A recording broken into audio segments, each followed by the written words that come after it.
Our guest today is Joan Kuyek, and Joan and I have known each other for a long, long time, and Joan has done very important work in resisting the mining industry in Canada. She's worked with groups on the ground.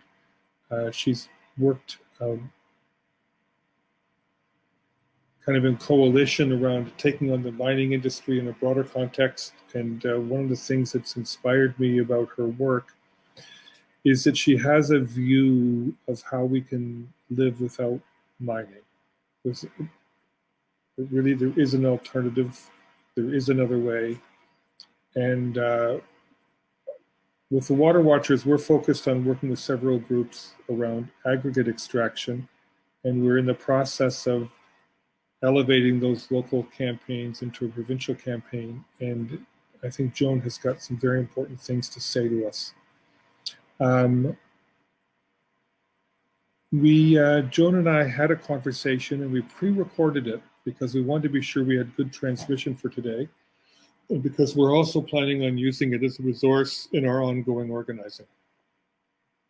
And because we wanted you to be able to ask questions as Joan presents, and for Joan and I to respond to your questions during her presentation. So I'm going to ask again, thank you, Stephanie, for joining us. If there's others who are on in the session, to introduce yourself. The place to enter your comment, to introduce yourself, is under session, not under event.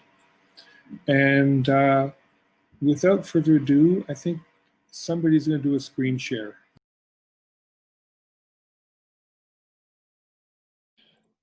So I'm very pleased to be with you here today, Joan. Our guest today is Joan Kuyek. She's a community-focused mining analyst and organizer living now in Ottawa. And she was the founding national coordinator of Mining Watch Canada from 1999 to 2009. And Joan, you continue to do work for Mining Watch and for a number of communities affected by mining. So tell us a little bit about that background. What does it mean, Joan, to be a community organizer supporting communities affected by mining?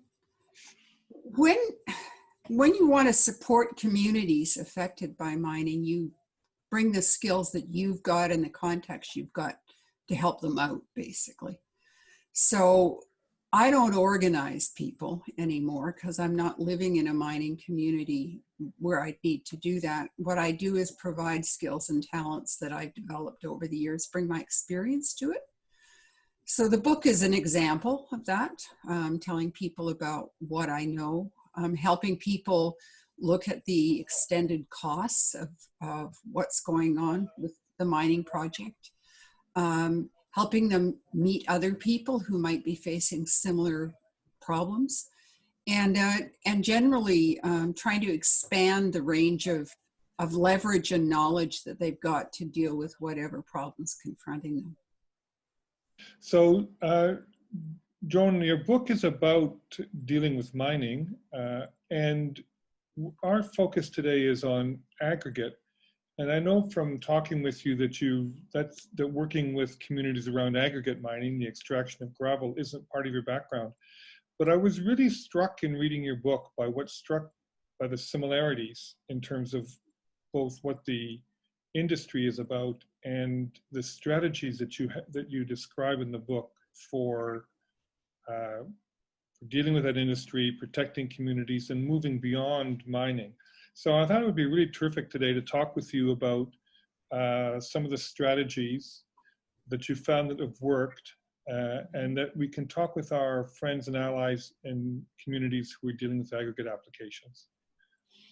And to start it off, you know, at the very beginning, you raised the fundamental question, underneath all others, by the way, I like your mining pun, underneath all others, of whether society needs any given project or operation.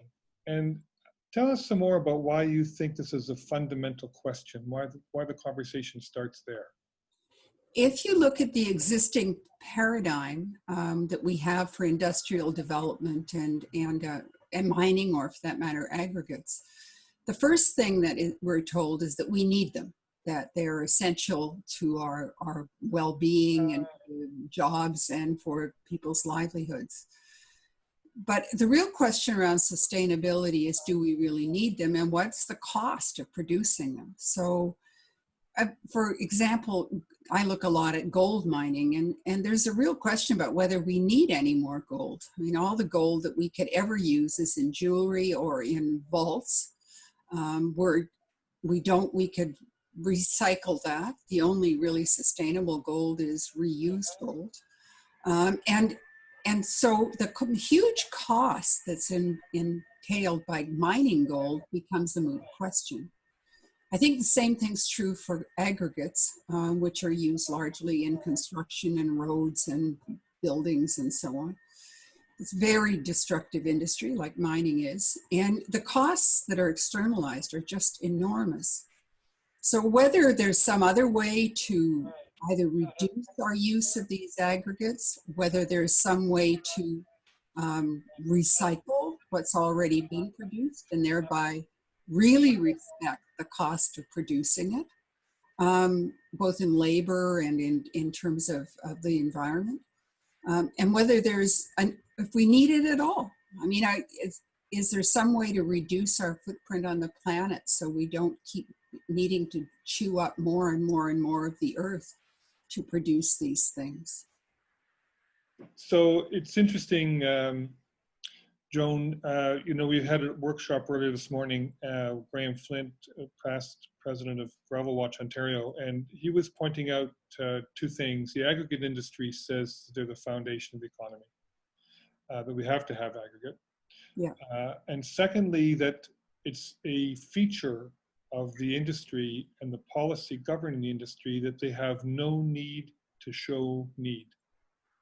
The legislation is actually structured that aggregate is there and to be taken, and it's a priority over everything else. So this need question is really, really important. And, Yes. Groups feel that they're put in the spot of saying, well, I can't be opposed to aggregate. I believe in aggregate, it's just here in my community is a bad place for it. And I'm wondering how you and the communities you worked with dealt with that argument, because I would think there might be something similar from the mining industry. So what was the starting point for a new and different story? Well, the starting point was always that the community had a very different concept of what they wanted to do with themselves. And any of the struggles that I've been part of where they won, they had a different vision for how the community was going to be built. It was engaged in sustainable agriculture. It was engaged in other kinds of production. It had a motivating and very strong alternative vision. And that was what motivated the people in the community and ultimately won, I think, at the regulatory level. So that's really important. I mean, aggregate is quite frequently in big farming communities in areas where people depend on other things for their livelihood. And the lost opportunities associated with developing a mine are huge. So in Nova Scotia, gold mining measured against sustainable agriculture, for example, or against a fishery makes no sense at all. So it has to start at a community level, but on a bigger scale, the real question is control of the discourse.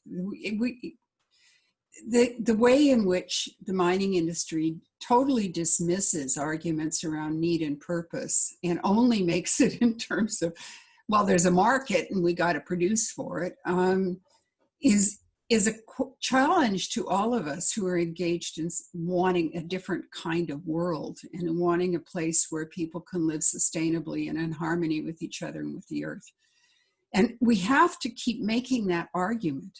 Sometimes you have to put things in dollar terms to make the argument back. But frankly, most of it is unmeasurable, and that's why it doesn't show up on accounts.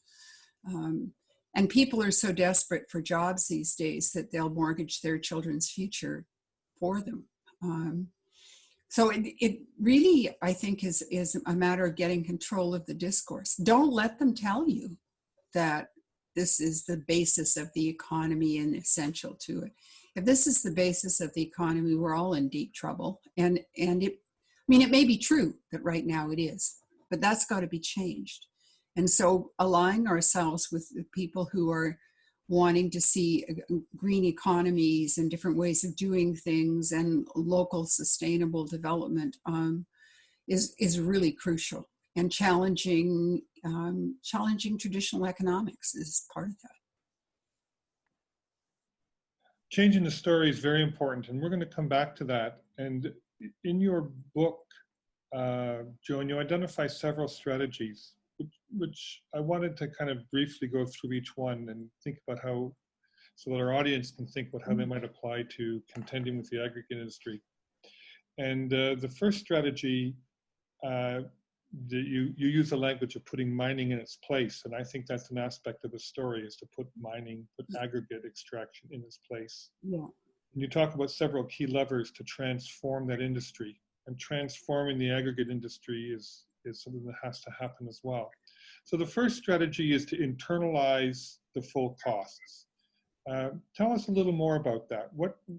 Why is that important, and what did you learn when you did that in well, mining? In mining, the really big problem is that the costs are all externalized to the people, to the environment, and to the workers themselves. So mining is a waste management industry. It affects water dramatically. It uses up opportunities for other forms of economic sustenance. It's hard on the workers. It's got a short life and long-term consequences. Those costs are absolutely enormous. You put them together, they far outstrip any net present value that the industry is talking about for its project. So internalizing those costs, making industry put up bonds that are big enough to actually cover the damage that they're going to cause to the environment, that are going to replace the lost opportunities, that are going to replace the damage to water that's going to happen in the future, will go a long way to stopping uneconomic projects, stopping subsidies, stopping the way in which the health of communities and workers are external from the company's ledger. Is a really, really crucial way of going about it. And it actually makes sense. There's enough momentum out there about triple bottom lines and other things now that I think that argument can be easily made and recognized. And it is, in fact, in the Canadian Environmental Assessment Act. You talk about restricting access to land. What do you mean by that, Joan? Well, they have to get at the deposit, right? And if they can't get at the deposit because people are blocking roads, or people are saying, no, we don't want it, or there's problems with the routes to get in or the equipment that they need, then they won't have access. Most of the mining industry these days will say that the social license to operate, which is what they call this, is the most difficult to get and the most important. So Indigenous people who assert their rights to land and refuse to allow a project to go ahead without their prior informed consent are a crucial part of that. But there are other pieces. For example, in the fossil fuel industry, pipelines turn out to be crucial, as does rail transport and roads. So that's usually means putting your body on the line, and that's something that has to be led by the communities themselves. And when you talk about restricting access to land, are you thinking about defining areas as sort of no-go zones for mining too, things like that? Yeah, there's the idea of no-go zones has a lot of currency in the industry, and it becomes really important. So that really important watersheds that feed urban areas, areas where there's endangered species. I mean, Ontario has a history of that. That's what the Oak Ridges Moraine Act is all about. And so it makes sense to have no-go zones, and we should have an awful lot more, because that would mean understanding the hydrology of the province and what's significant, or what's significant farmland for that matter. One of the things you talk about, I'm very interested in, Joan, is to research and tell investors the truth. And I'm wondering what you mean by that, and if you've got a quick example you can use to illustrate your point from your work. Well, the example that I would give actually is that investors are often not informed about the long-term liabilities of a mining project, and in fact, they're lied to. There have been a number of studies that show that the industry regularly underestimates the costs of reclamation, the risks of accidents and catastrophic failures of tailings dams, the risks that they won't get access to the land or the transportation of the water that they need for the project. And so you get something like Imperial Metals Mount Polley in British Columbia, where the tailings dam, which held back 25 million cubic meters of toxic slurry, collapsed. The company doesn't have the money to pay for it. Government's on the hook for the rest of it. And in fact, what's happening is that it's not being cleaned up appropriately because neither government nor the company is willing to pay for it. Vale is another one. Vale in Sudbury has huge mining properties. It used to be Inco. Most people will know it as Inco. They have a 35 square kilometer tailings impoundment. They are self-assured. There's a line on the company's balance sheet that covers the costs of catastrophic failure or reclamation at the end. It's in a line on a subsidiary balance sheet too. So whether they'd ever be held liable if something went sideways is a whole other question. And investors need to know these things because and so do insurers. Most insurers won't insure mining companies precisely for this reason. I think we'd have to think with our allies around what that might mean for aggregate companies, because they don't have tailings ponds.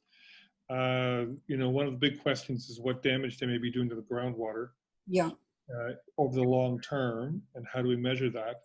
I'm also, there's a lot of essentially abandoned pits. Makes me think about orphan oil wells. And, I connected back to your earlier comment on posting bonds. These pits are neglected, essentially. Many of them are neglected. There's never rehabilitated, etc.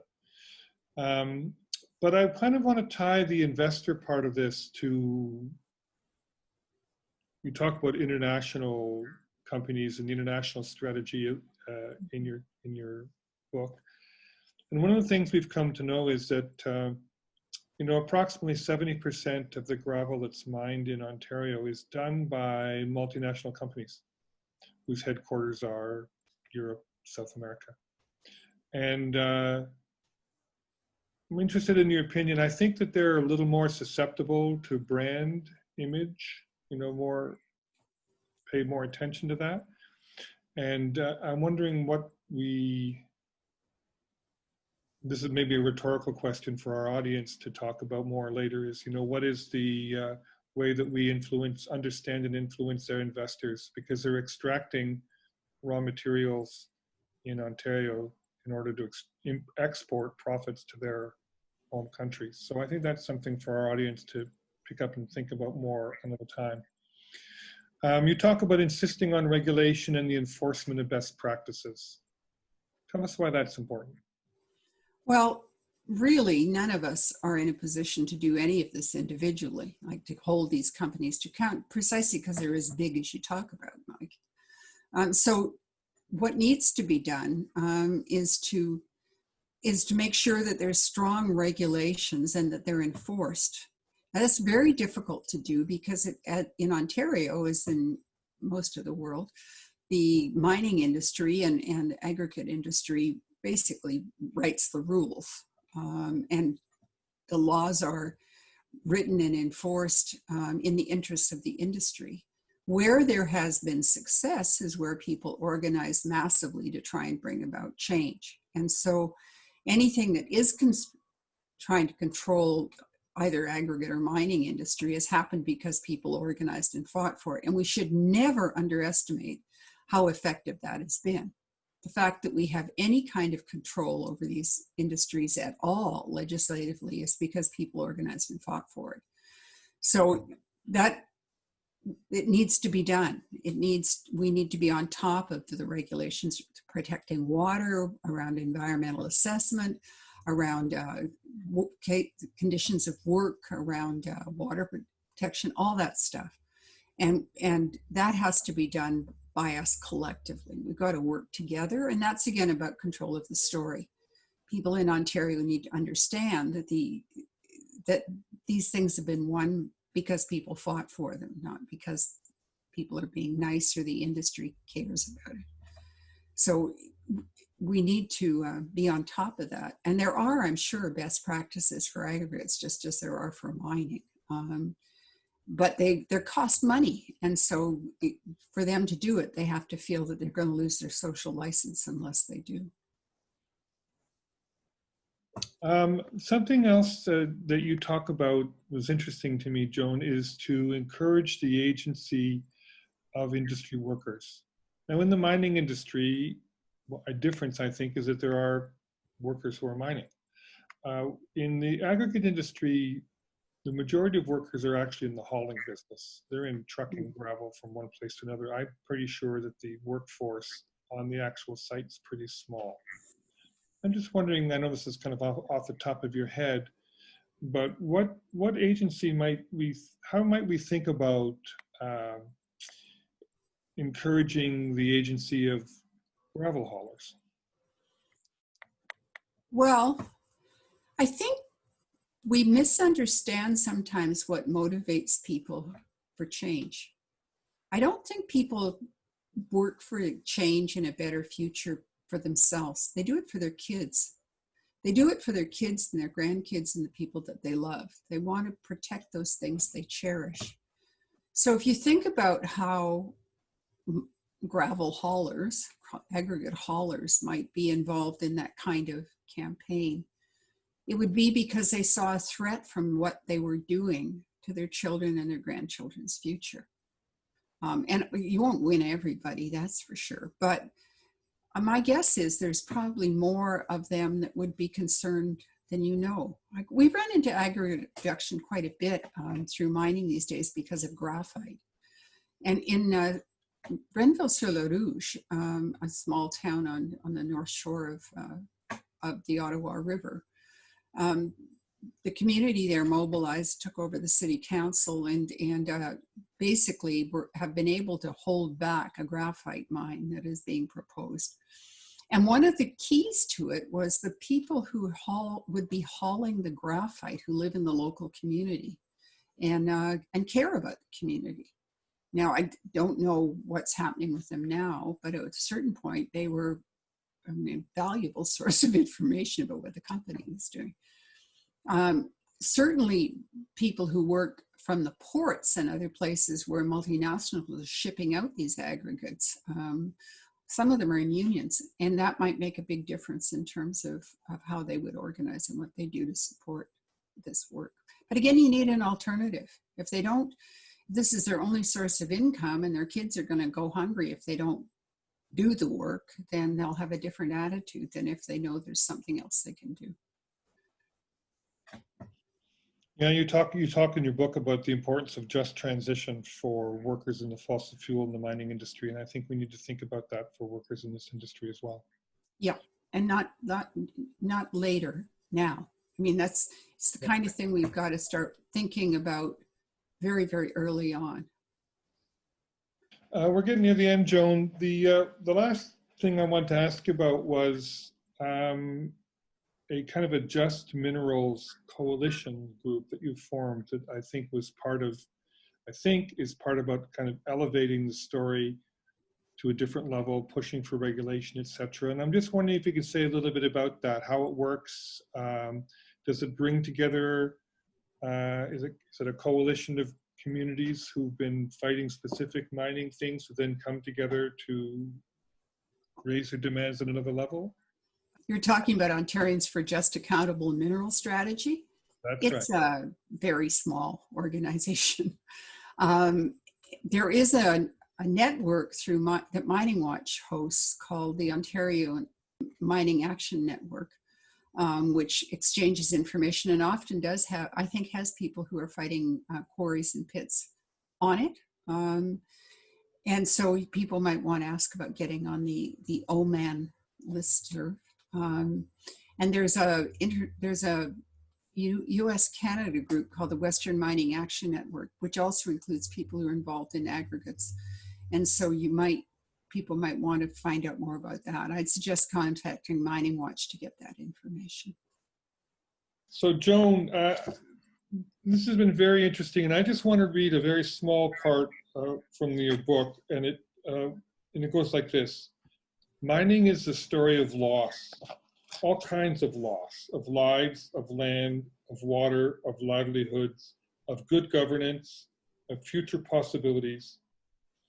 In Canada, we have created an economy that's dependent on extraction that creates profits from loss. And then at the end, you say we need a new story. And a new story about minerals means we put the preservation of land and water and the health of future generations, the rights of Indigenous peoples and traditional landholders, food, shelter, and community before the need to extract more minerals and gems. This new story promotes metals conservation and recycling, helps employees move from the extraction economy to a sustainable one, and finds ways to heal the earth, waters, and cultures we have already damaged. I find that very helpful, and I think that part of our task for those of us who are working on these issues here in Ontario is to think about that and put the word aggregate in where the word mineral appears and see what that means for us. Joan, I'm going to give you a chance to say any last thing you want to say to the people who are in the audience who are, working to protect their communities, protect their environment. Any last thing you'd like to say? Any words of wisdom? Yeah, I always say when I speak to people, I'm really sorry you had to become a mining activist or an aggregate activist. You didn't choose it. It chose you. You're an involuntary stakeholder in this picture. And it's really, really important what you're doing. It's for all of us. And I really want to tell you how honored I am to be able to talk to you today.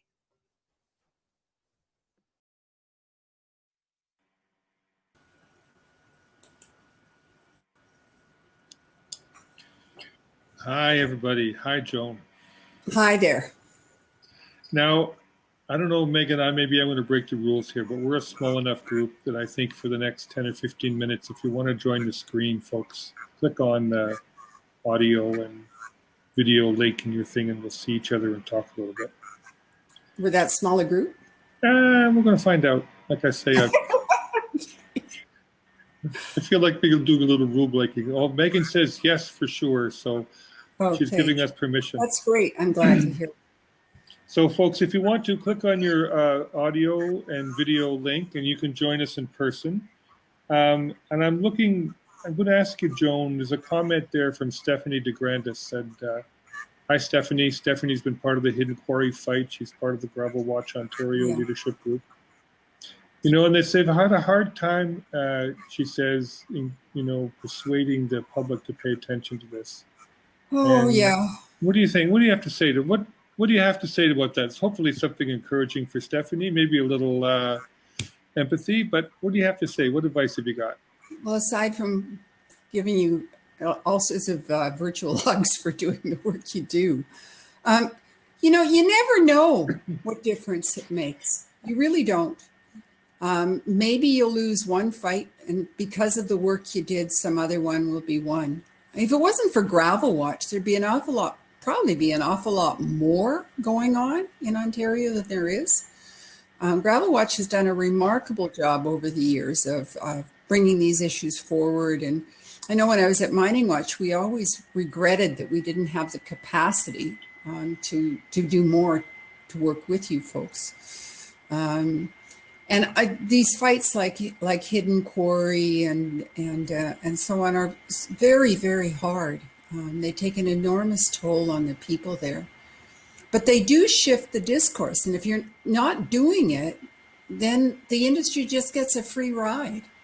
And quite frankly, if they got a free ride, the whole province would be dug up and paved, I suspect. It's just, you never know. I don't know how many mining fights I was told there was no hope we'd win them. And we have. You know, in my short time as an activist, we've won over 15 big mining project fights that nobody expected us to win. Now, key to that, I have to say, has been environmental assessment and the fight people have put up to protect environmental assessment. In this province, there's no environmental assessment for mines at all, except what the federal government does. And so the fora in which you can fight are smaller. But in terms of convincing the public, I mean, we've all got to do a much, much better job of selling alternative ways of doing things and alternatives to the great big concrete blocks and the paving and everything else that goes on. And you folks are doing a remarkable job. And I mean, in some ways, it just means, unfortunately, continuing to do it and do it more. And maybe more alliances with groups like sustainable farming groups and so on, because those are where the alternatives lie. I'm just looking at the chat box. Are you with us, Megan? People can't see the join video. Yeah, there's supposed to be please refresh your browser. We're going to use so much time on these questions. Just type it in, folks. Type the questions in if you got it. Hey everybody, we just had to change a setting in the workshop to allow you to join. So if you refresh your browser and look at the top right-hand corner on your screen, on the black box, you should see a button that says share video and audio. And if you press that, I'll be able to put you up on the screen. And until you see that, if you just refresh, it should be there. I'll turn it back to you folks now. I was on a conference call that was much, much worse than this, and nobody could get in until we refreshed our browsers. And old folks like me had no idea how to refresh their browsers. So it has sympathy for it. Yes, and metaphorically, refreshing your browsers feels like it has a whole other meaning. It does. I want to urge people to buy my book. Go ahead for it. Go for it. This is the book, Unearthing. Oh, it's backwards in the screen. Unearthing Justice. It's available from btlbooks.com. And it's $26, I think, not that much money. And I'm always surprised by how interested people are in it. It's in fact about to be released in a Spanish and Portuguese version for Latin America, and we now have an African distributor. So it's useful not just to people here, but people in other countries. So a lot of the work you folks are doing is going to be of interest to people in other countries too. Especially Joan, where those companies are housed. Lila Bloomer is saying, can she ask the question? Yes, Lila, you can ask the question. Tap it in the chat box and Karen's asking, how do you refresh? In the top left-hand corner, there's a little round squiggly thing that looks like this. And if you click on that, it's like refreshing your inbox or something. So Lila, we're watching for your question. When you held, she thought she was sharing visual already, sorry. Oh dear. Lila, just type it in. And Joan, when you hold the book up, we can see it. It looks backwards in your screen, but right ways in our screen. So hold it up there so people can see it. Unearthing Justice, How to Protect Your Community from the Mining Industry. Between the Lines Press. Yeah, it's BTL Books, btlbooks.com.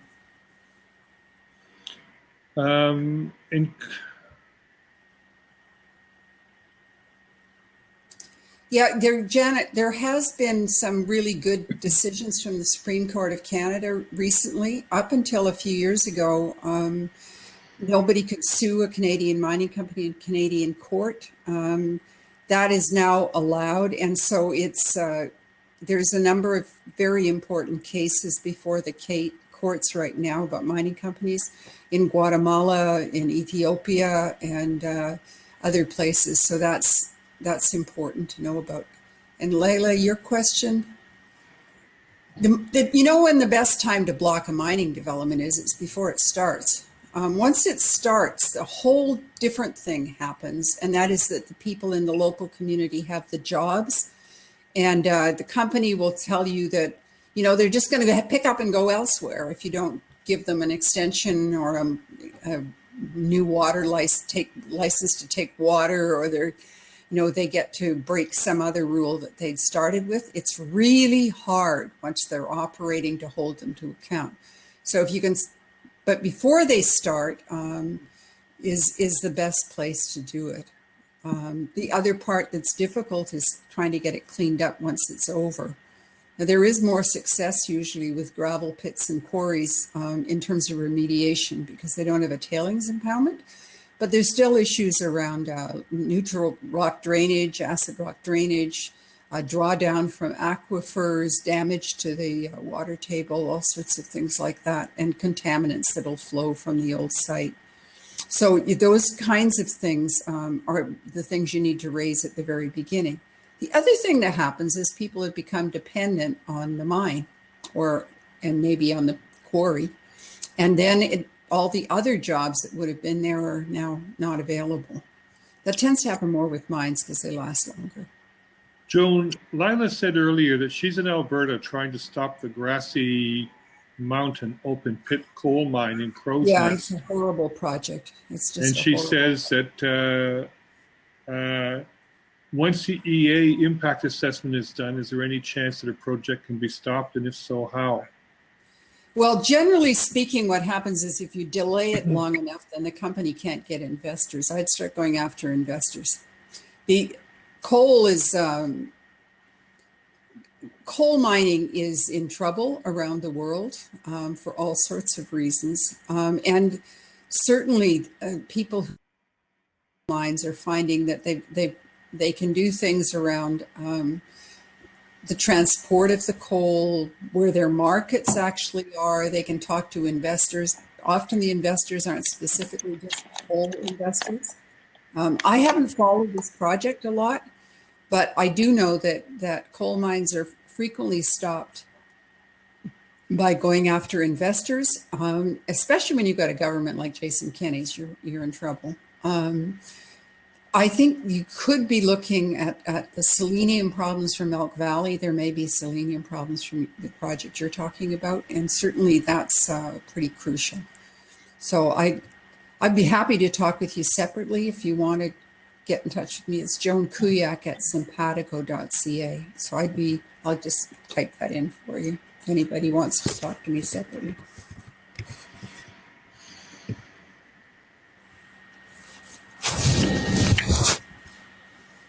Is there anybody else who has a comment or question? In 5 minutes, the next set of workshops starts. I'm looking at the chat box, and maybe while we see if anybody says anything, Joan, I'm just going to ask you, you sat in on the gravel watch or the aggregate presentation by Graham a little earlier this morning, and I was just wondering if anything came up for you from that you want to share. Well, I think the policy work, all the policy issues that he raised are ones that I think are really significant and important, and I agree with him. Certainly, you need more than lobbying. You need people, doing massive, as you know from the Oak Ridges Moraine fight, you need huge involvement of the public to stop these things. I did want to mention the Bill 76, Saul Muckwa's bill about free prior informed consent. I think that's very important. I know a lot of First Nations are involved in gravel pits and quarries, and it's partly because they have no alternative. This is a province where the Indigenous people have been so dispossessed and impoverished that they need to take on these projects, even though they don't really agree with them for the short-term money that they might get from them.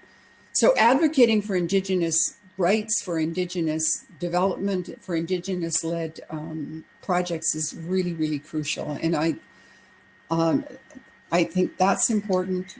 And I wanted to say that Dr. Kelsey Leonard's comments around being water citizens struck me as really important. And Katie Krylov also talked about the importance of understanding how water works, what watersheds are, and what hydrology is, and how the ecosystem is all interlinked. That's the kind of stuff that gets externalized, and that's what we need to understand and work together to support. So I just wanted to say that. Thanks, Joan. Thanks You're welcome. Thanks. Thanks for the workshop.